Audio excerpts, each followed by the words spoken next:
Ja, da tror jeg vi kan begynne møtet. Velkommen til alle.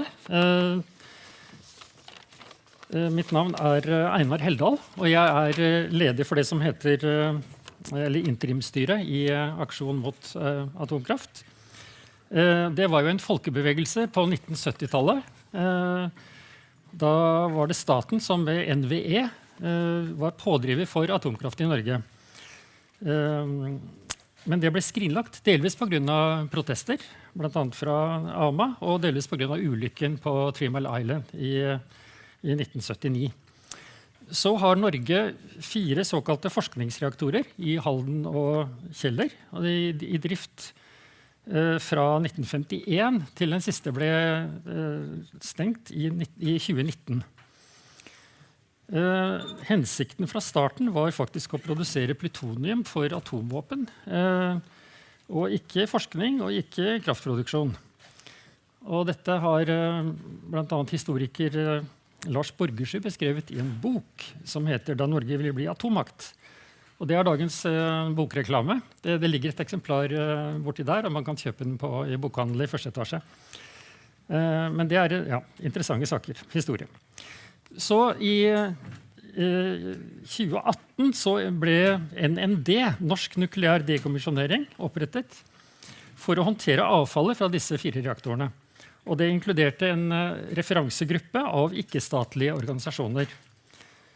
Så i de siste årene så har det jo vært en økende interesse for atomkraft i mange land, inkludert i Norge, som også blitt presentert som løsning på klimakrisen, høye strømpriser og økende energibehov. Og firmaet Norsk Kjernekraft med deler av universitetsmiljø og investorer har jo stått i spissen og levert søknad om først 1 og nå 10 kommuner om å starte atomkraftverk av typen SMR, små modulære reaktorer.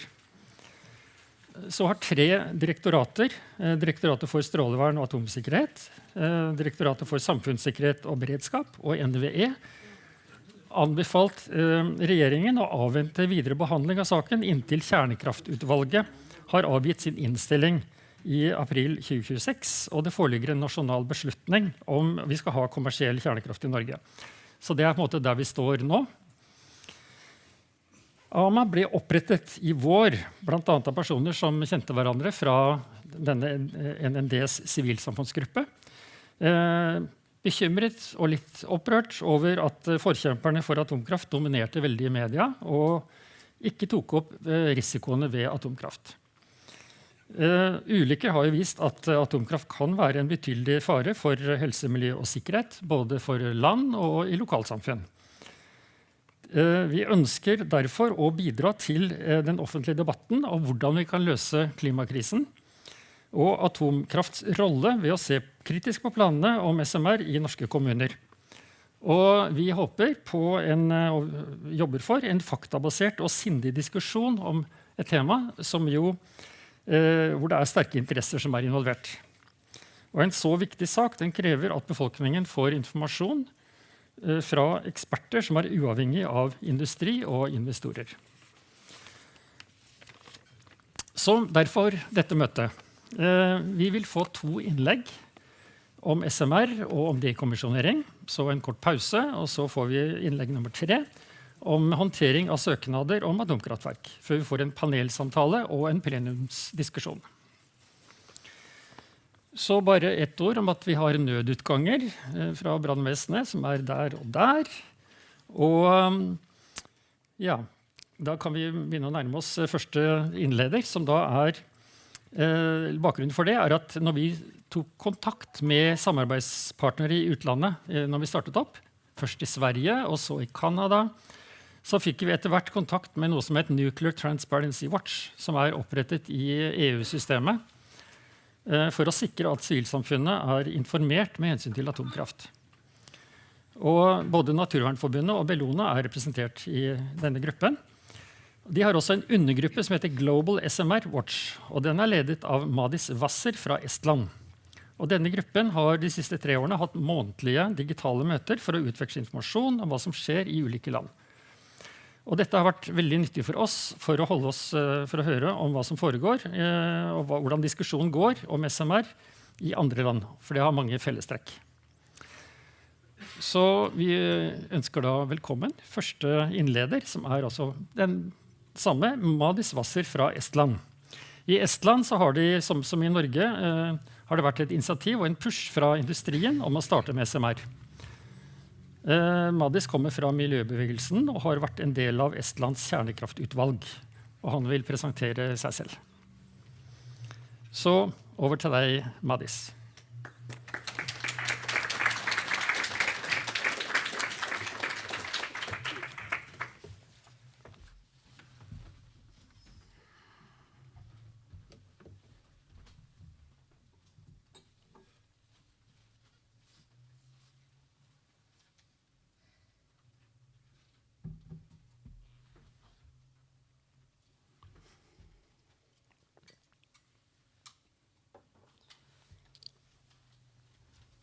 Hello, good evening to those in the room, those watching online. My presentation will be in English. My Norwegian is not so good. Maybe by the end of this evening it's better.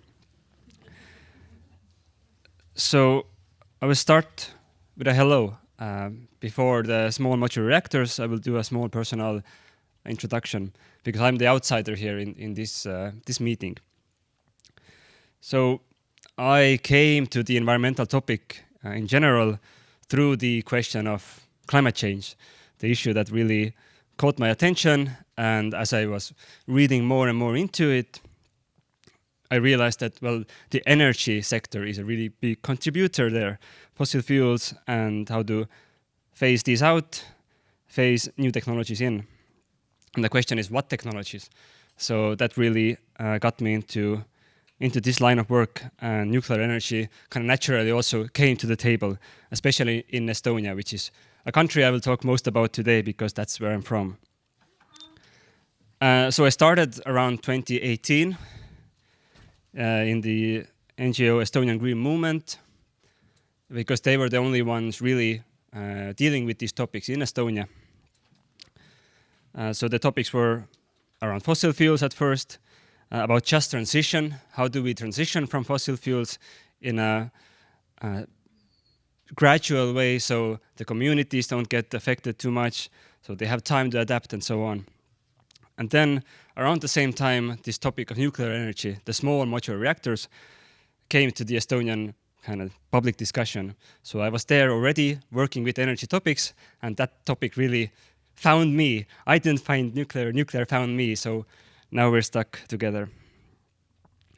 And in Estonia, I guess my biggest role so far has been a representative at the council, as the representative of the Council of Estonian Environmental NGOs in the National Nuclear Energy Working Group that was looking at where to site a possible nuclear power plant, and where to site the nuclear waste repository. So that worked for 3 years.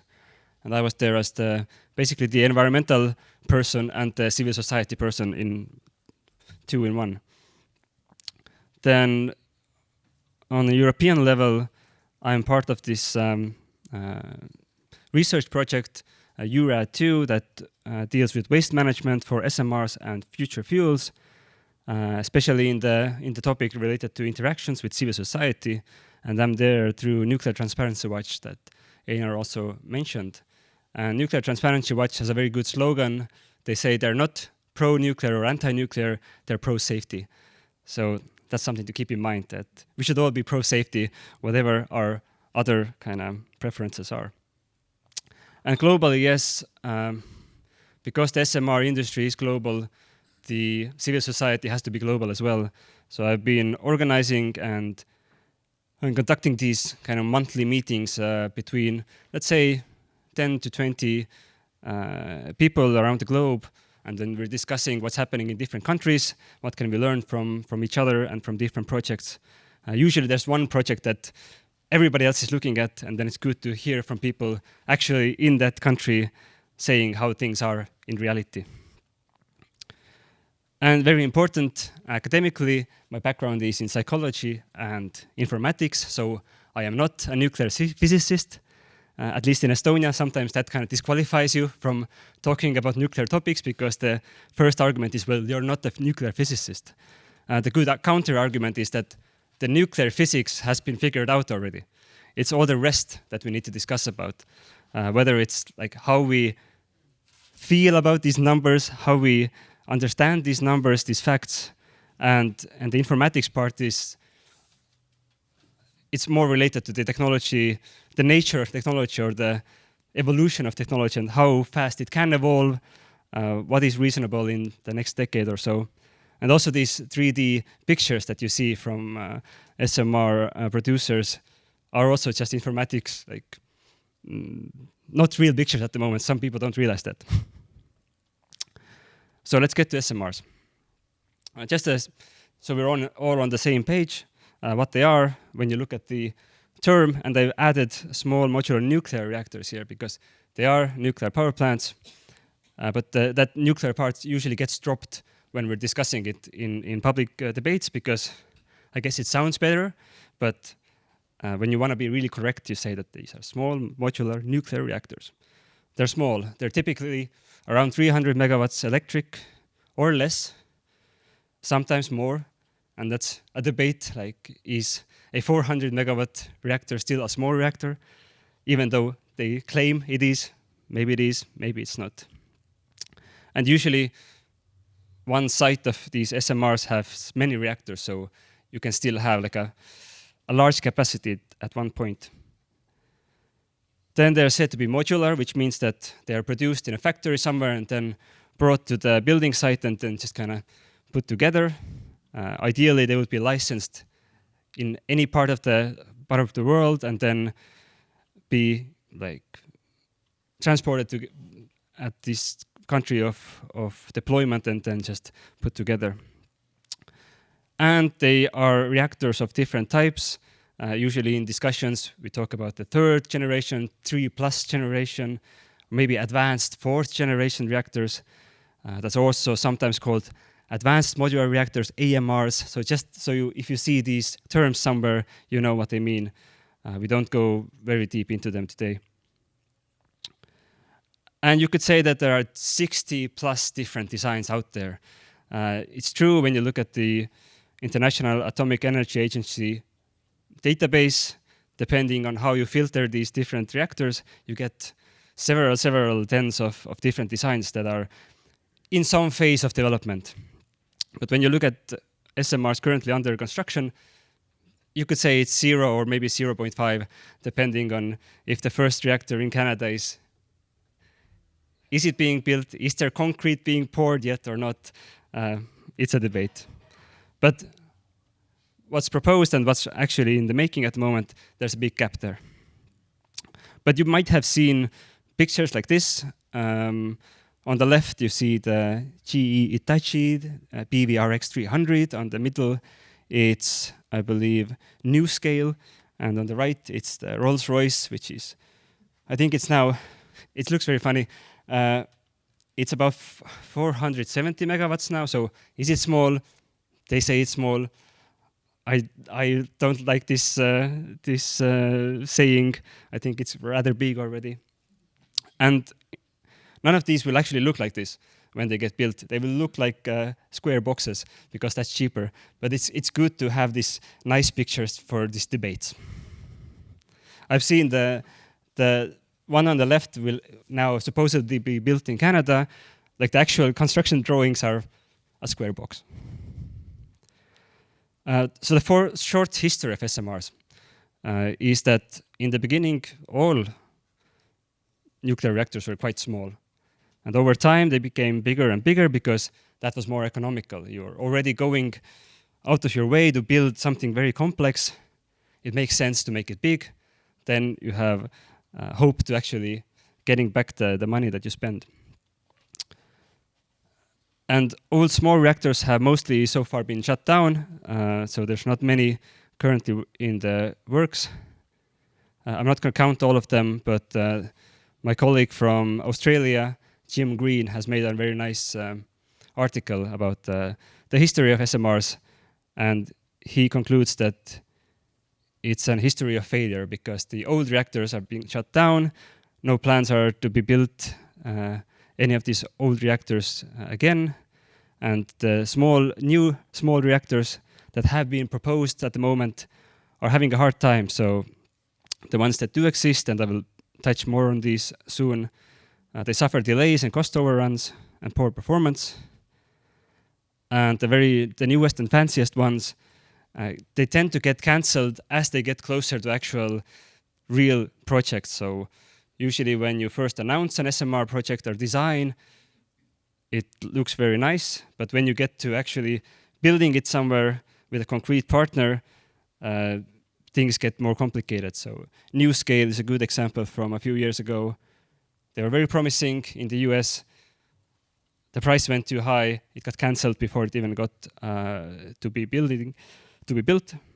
Neward is from France. Again, a lot of design went into it. Turned out that the price of electricity would have been too high, got cancelled, or they said they're going back to the drawing board.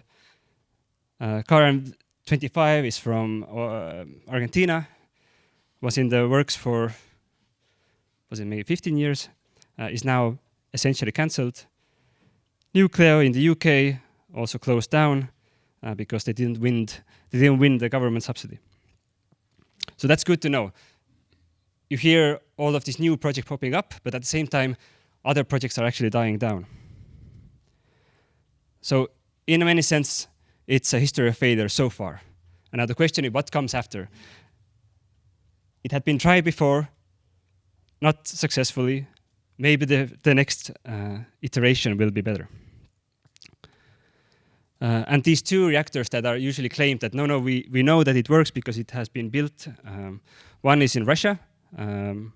It's a floating nuclear power plant. It took 12 years to construct. It was estimated to take 3.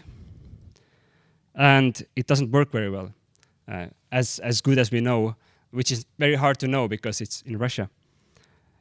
And the second one in China, it's a very fancy and exotic design. It's a bit bigger. Again, construction time twice overestimated, and not really working well at all, as much as we know. This means that if it would be 100%, then it would always be producing this 500 megawatts of electricity. But for reasons unknown, it seems to be doing much less. So when we're talking about SMRs, we have to keep in mind that we don't know yet if these designs are actually practical, if they work, how long it takes to build them. There might be estimates, but you can easily double the estimates or triple them, and you might halve the capacity they have, because that's what we know currently factually. And a bit about Estonia, because here, talking today with Norwegians, I saw very many similarities already from the historical point of view and the current state. So Estonia is not a nuclear country, although there have been different kind of stages or phases throughout history. So in the 60s, there was this idea from the Soviet Union to build a large reactor here in the middle of the country. There's a nice lake here. It turned out that the lake was too shallow, and the plan never took off. In the 2000s, there was a plan of 3 Baltic states jointly building a large reactor on the coast of the Estonian country. This project fell through because the 3 countries couldn't cooperate. And now in the late 2010s, 2020, around that time, now we have the whole coast being proposed as possible sites. So I know if a translation is correct, today's meeting also was the question of like, will Norway have a coast full of SMRs? Now these are not all concrete projects. These are simply possible places that were determined by the national report. The actual place is there in the wait. It's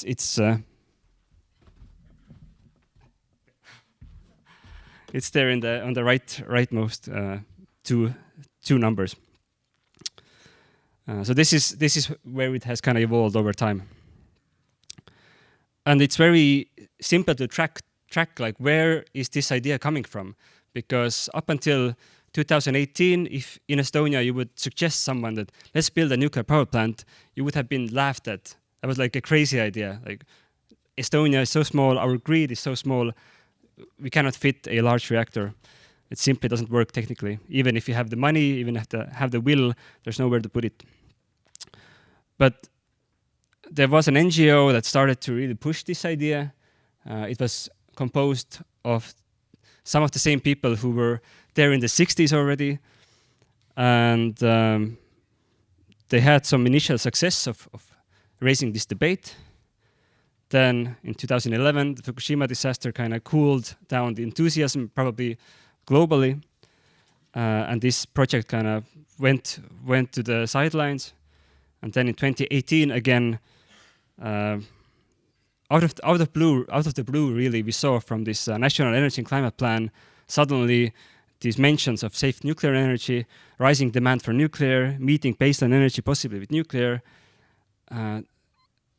And when you track down like who made this like suggestions into this this document, it were the same people who for a decade have already been secretly or quietly pushing for this idea. So they went public, I think, in 2019 with a private company called Fermi Energy. And the real main aim was to kind of prepare the country to lobby for this idea and to push for an SMR in Estonia.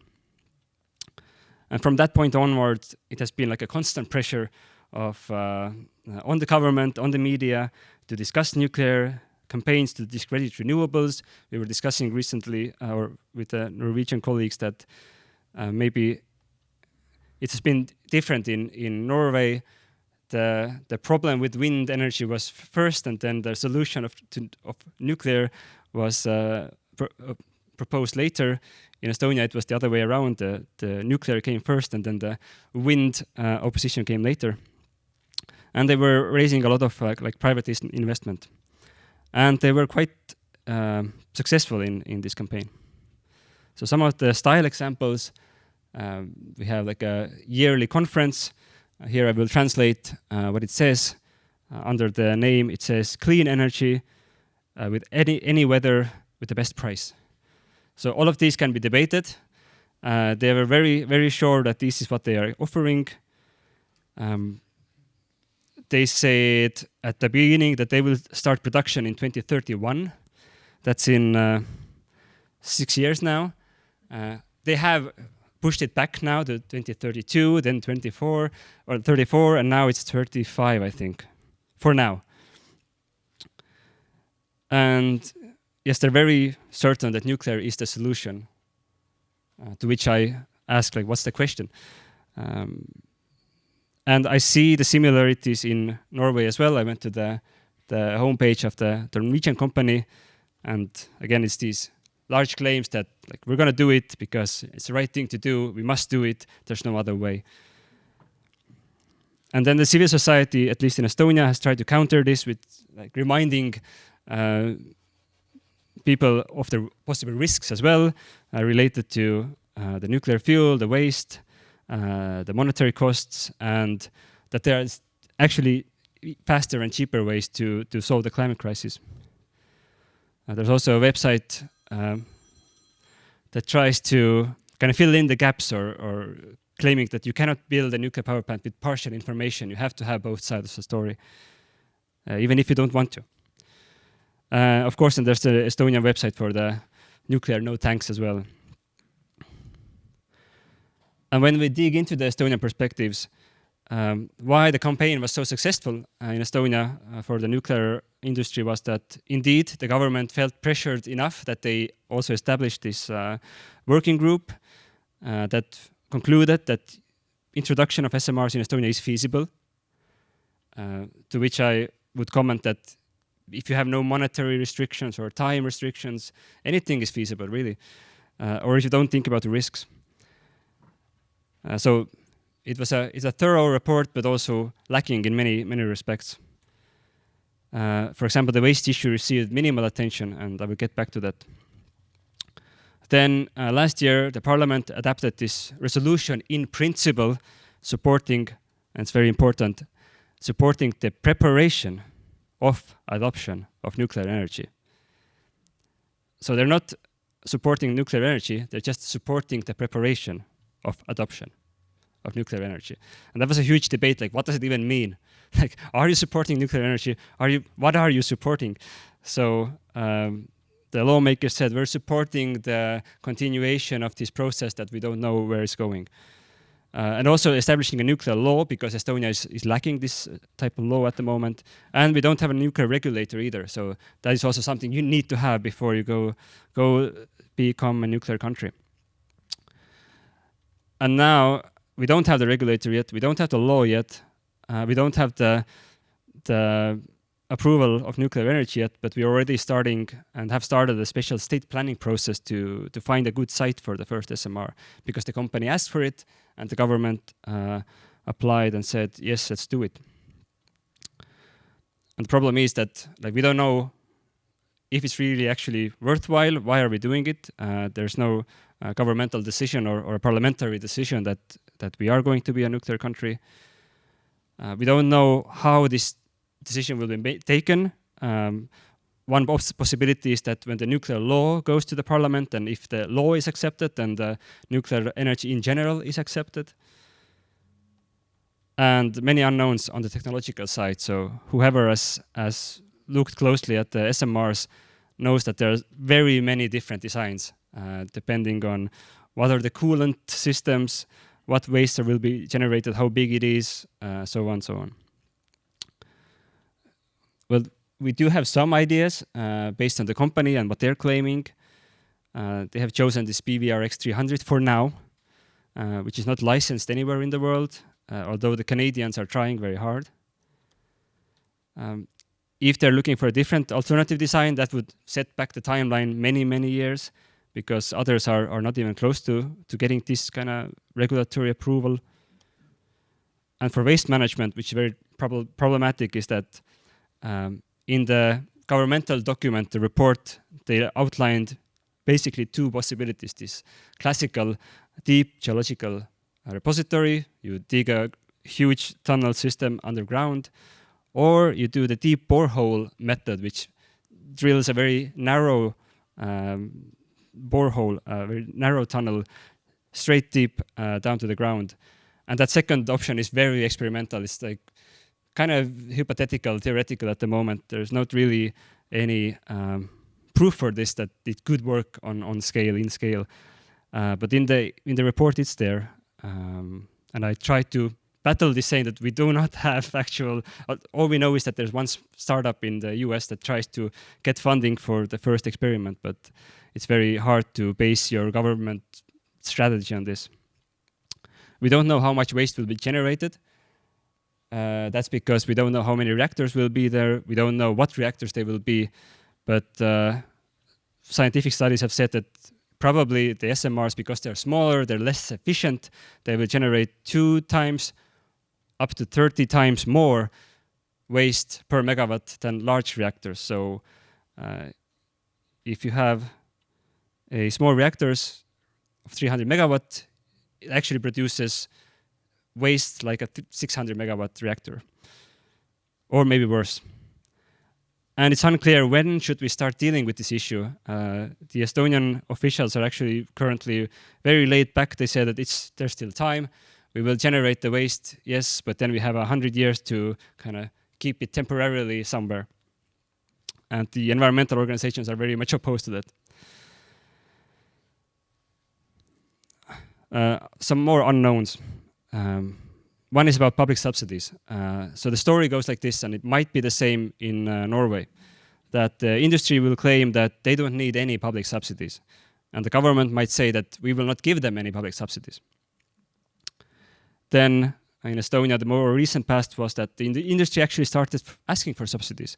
But the government was still saying, we will not give them any subsidies. This is purely a private venture. And now the industry is saying that we cannot build anything without public subsidies. And the government is now considering giving them loan guarantees so they can do the project, but also we know from the governmental report that they should also be starting to think about the possibility of taking actual stakes in the private companies as a state and issuing bailouts once the projects fail. So this is coming. If it's not in the public debate yet, it will, because without public subsidies, these SMRs will not get built, no question. And on these topics, there has been no public participation, so the decisions are made elsewhere. And also, waste management. Usually, the counter-argument to the waste issue is that, well, the operator will pay for it themselves over time, over lifetime of the plant. You could assume that, yes, the plant is constructed, it's operating for 60 years, it has a very nice 90% capacity factor, it produces a lot of energy, and for each megawatt, they place something into a huge fund that then later is used for the waste management. But there could be another possibility that the SMR already runs for 30 years and it runs quite poorly, and then you have only 25% of the fund available. And who pays for the 75%? And that's a few billion euros at least. So these are the questions that are not even being asked in the Estonian discussions at the moment. And the Estonian report also says that the electricity price should be estimated by the cost of the second or third reactor, because as they're modular, as you build more of them, they should get cheaper. And here, I just want to highlight one discussion that happened a few years ago in the Canadian Parliament. It's on the same question. It's long, but I would just highlight the key parts. If you get the slides later, you can read the full transcript. So the parliamentary person asked how many of these microreactors will need to be sold to achieve profitability. And now there are two experts giving their estimates. One said, you know, once we start reaching 10, 12, 14 reactors, we will learn enough that we'll be able to do it efficiently, costs go down, profit goes up. And then a more skeptical view is that, well, actually, there is no empirical basis to assume or calculate the cost in terms of how many SMRs would have to be built in order to realize the economics of mass manufacturing and learning. So in previous times, it has not been shown that even if you take the very same design of a nuclear power plant, it gets somehow cheaper or easier or faster. It tends to be the other way around. So you would have to build somewhere between several hundred or several thousand reactors maybe get the cost down. So 10 to 12 is completely impossible. So these are two expert opinions. Take which one you feel more in line with reality. And I'm running out of time already, so to come to the theme of the topic of the presentation was that, well, are these reactors recommended or not? So what we know from Estonia is that there's been some studies. One is from the University of Tartu, which asked Estonian energy experts about their views. So it was a long and very interesting kind of questionnaire. And in that category, in the end, there was the options that were not recommended. There were some oil shale power plant tricks. There were some carbon capture technologies that would have involved piping the gas, the CO2 under the North Sea, I think. And small modular reactors fell into these kind of crazy ideas category. So at least the energy experts didn't feel like this is the way forward. But these were educated guesses of the experts, so they weren't very empirical. But we have had an empirical and very simulational study as well, done in a few years back, which had 7 scenarios. 2 of them had SMRs. There was this a lot of SMRs scenario which was deemed not recommendable, and a small 1 reactor version which was deemed viable if you really want to, maybe, but only in the year 2050.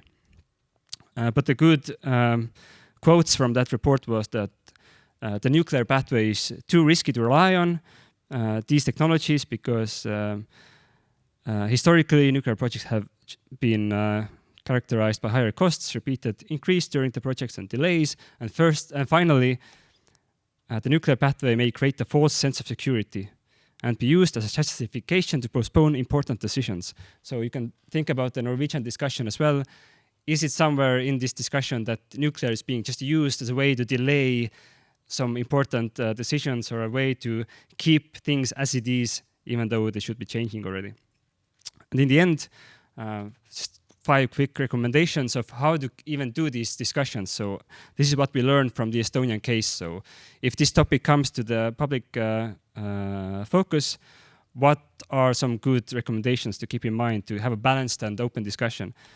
One is that we really need to keep in mind, like, where are these SMR keywords popping up? So they might be somewhere in governmental documents, some national plans for the future. So stakeholders should monitor these documents and give official feedback and point out every like crazy exaggerations, unproven claims, or mistranslations. So we saw in many cases that the English original was translated into Estonian into something that was completely different than what it was in original. So in Norwegian lawmaking also, please check that what is established somewhere in English is the same in Norwegian. Then this generational divide between different types of SMRs. What happened in Estonia was that the company came in claiming that they will build this 4th generation reactor that eats up the waste of previous reactors, so they solve all the problems at once. Then a few months passed and they kind of spreaded this idea, and then they rolled back the idea, said, no, actually we're going to build the good old 3rd generation reactor. So in essence, if we're talking about the next decades, we're going to talk about these 3rd generation reactors only. So that's good to keep in mind. Also, the question is, how does these new nuclear technologies fit in to the existing energy grid? So renewable energy is constantly developing. And the question is then, if usually nuclear is presented as a solution when the wind doesn't blow and the sun doesn't shine, it's actually more important to ask what happens when the wind blows and the sun shines and the hydro energy is incoming as well. Who needs nuclear energy then?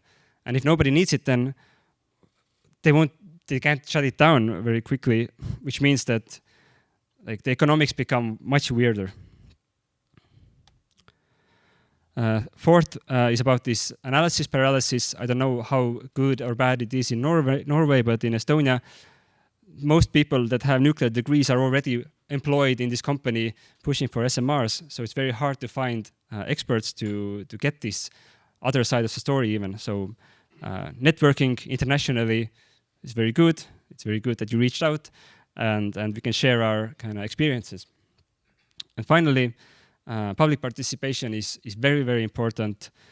I saw it in the national working group in Estonia. It was composed of really random officials in a sense. So nobody had a nuclear background almost, and they're overworked with all other topics. So they didn't take this nuclear responsibility very seriously. So oftentimes it might be that the public is actually the most engaged in this topic or has the time to read into it and give feedback. So an open process will save time, money, and nerves in order to decide if small modular nuclear reactors are indeed recommended for the country or actually not.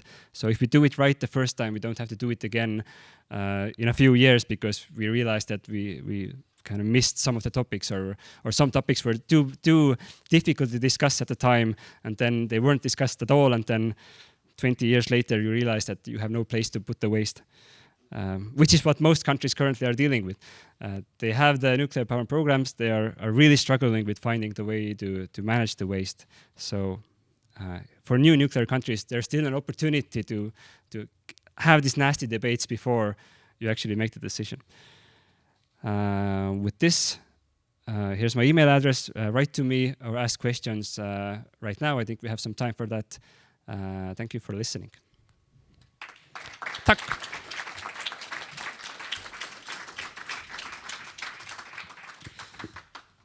And if you ask in Norwegian, I will have to translate. Yes, thank you, Madis. I think you kind of set the stage very well for our today's topic. So thanks a lot. I would like to mention two references that you mentioned. One is the World Nuclear Industry Status Report. It comes out every year. It's free of charge, and it's about 400 pages or something. It's a very important document that is available on the website, and it gives a kind of independent view of the situation. I have one too. Right. No, it's something else. Yeah. Ja, unnskyld, nå snakket jeg på engelsk. Ja, det var ikke meningen.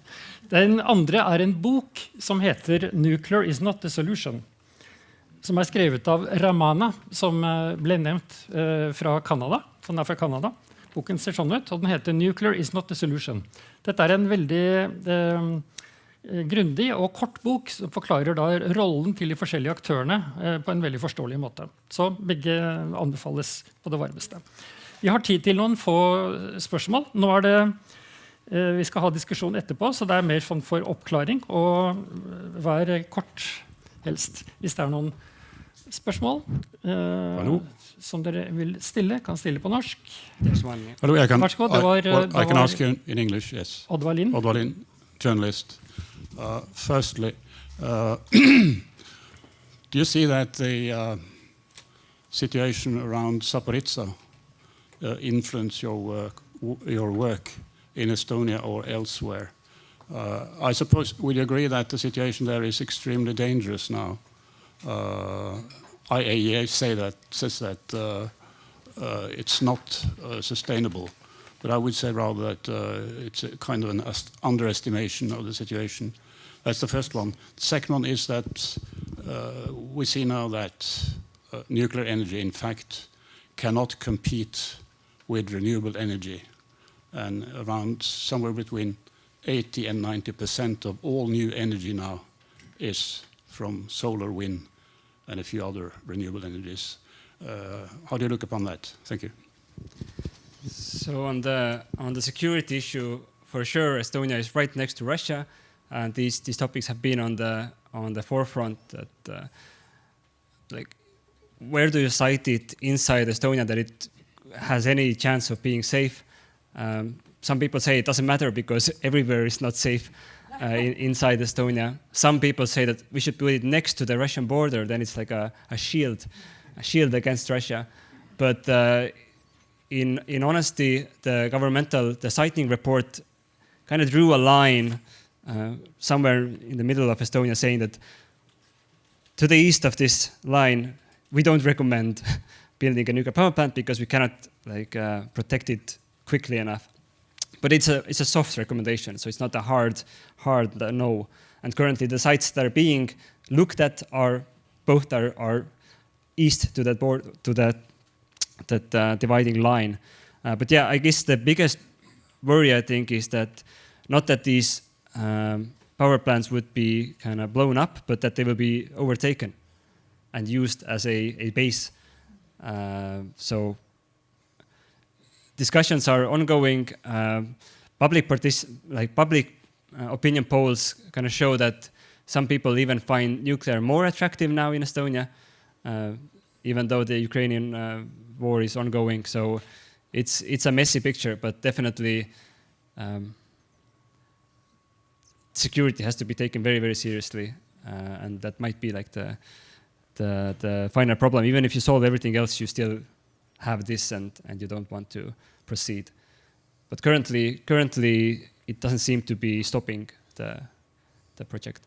And for renewables, yes, I guess even the most optimistic outlooks for the future of nuclear energy is that overall it will decline because the renewable energy will be so much more providing the main energy.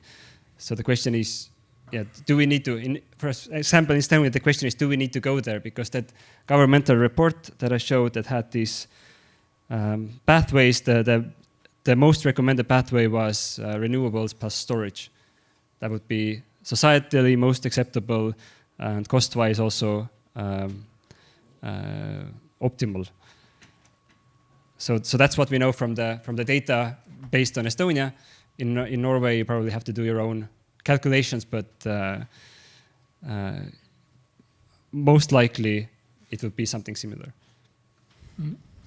Ja, takk. Når det gjelder sikkerhet, så har jo Forsvarets forskningsinstitutt utgitt en rapport for et halvt år siden av Halvor Kippe, som heter noe med sikkerhet og atomkraft, som er veldig lesverdig.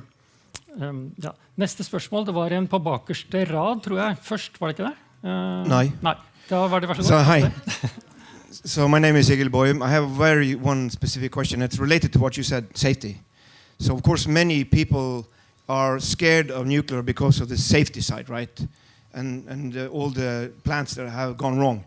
So I've seen 3 concepts, Swedish and 2 Americans, that are claiming that the SMRs will have a different shutdown procedure and a much safer way to handle a possible destructive situation, right? Because they are easier to shut down. I mean, have you seen any studies? Have you seen any? Because I mean, these are not up and running, so it's difficult to know. But have you seen any studies on this respect? I've seen many claims. The marketing term is passive safety, which means that even if all the systems shut down, it's still going to be safe. The industry term also is that walk away safety. So even if everything goes wrong, you walk away and it won't go critical. And these are the claims. And this is what the regulators who are looking through these license applications now are coming back to, like, can you prove this? Right? Because at the same time, why SMRs are supposed to be cheaper is that they simplify the design. You remove many of the safety kind of systems. You remove redundancies. You try to make it as cheap as possible. At the same time, you want to get them closer to highly populated areas. So there are some estimates that, yes, even if it is safer, now that it is closer to like city centers, it still becomes dangerous, or the same dangerous level kind of remains. So I think that's the biggest question. And recently there was an event where a French regulator was also explaining this, that large reactors somewhere in the countryside, they have their kind of established safety measures and so on. But now SMRs, they want to get closer to populated areas. They're bringing these new designs, so they have to show that this really, really is as safe as it's claimed. Yes, parts of it will be underground. Okay, they might bring some benefits, but they might also bring some new problems. So I think the factual answer is that we don't know. The companies will probably say that it's a business secret, so they won't tell. So that's with the waste study as well. The research were saying that we are not supposed to do this work. Like the companies building and developing these reactors should tell us how much waste it will generate, but they won't tell us. And it's the same with safety probably, but I think we should demand like very open and transparent safety assessments. And currently we don't have that. Any reports? I mean, you could look at the Union of Concerned Scientists in the US. They have a report called Advanced Isn't Better, where Dr. Ed Lyman kind of details maybe the 4th generation reactors, that even these are not going to be like the safe and foolproof versions. So that's the first one that pops to my mind. Ja. Når det gjelder FFIs rapport, så heter den faktisk sikkerhetsaspekter ved kjernekraft i Norge, nummer 25/01/17/2025. Neste spørsmål, det var der, vær så god. My name is Siri Kasipius, and I wonder, about the waste, because I read that SMRs are producing waste which is easier to handle than the normal waste. I'm from Germany, so I have seen all the discussion in the 80s and 90s and up to the end of nuclear powers in Germany. And now they really, really have a hard time with the waste and still don't know where to put it at the end. And I wonder, is there different in waste in SMRs compared to the others? It's different in a sense that it will be more complex because because there are so many different designs at the moment, right? If you're looking at the more classical designs, the waste will be similar to what's being produced in large, like these boiling water reactors, light water reactors, but they might be more radioactive because since these smaller reactors are less efficient, they leave more of the radioactive stuff in the fuel. That's my very unprofessional explanation. Other presenters will correct me. But yeah, I haven't seen usually what they say is that, well, they produce so little waste. Like the amount of waste will be small. So don't worry about it. Like in Estonia, we're talking about a few shipping containers per year of this waste. But what the waste is, what it consists of, what are the properties, really nobody knows. And in this EU-RAD2 project, they're looking at all these possibilities, and it gets really crazy really quickly that you have so many different designs. Some of them are molten salt, which is a completely new beast. And how do you even then manage this? So I know in Canada now the discussions are that they're going to build a repository for the classical waste because they cannot wait for this SMR to start producing waste and then figuring out what the waste is. So there will be a separate repository for SMR waste once it becomes a problem, because they want to separate these, even though it's a very classical SMR design in some sense. So won't be easier, will be harder. And there's this story that some reactors would burn up the previous waste, but these also don't look very promising at the moment. Because as far as I know, it's a big problem is that it's warm. It warms up to 400 degrees Celsius. So it's not just something you can put somewhere. It's warming up the soil and the water. Well, basically, and it has to be cooled down.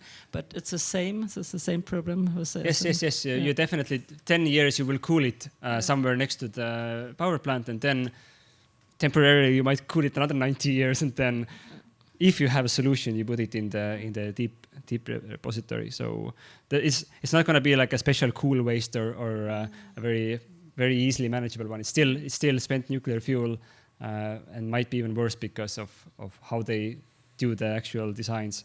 So it's a mess in terms of regulation and waste management.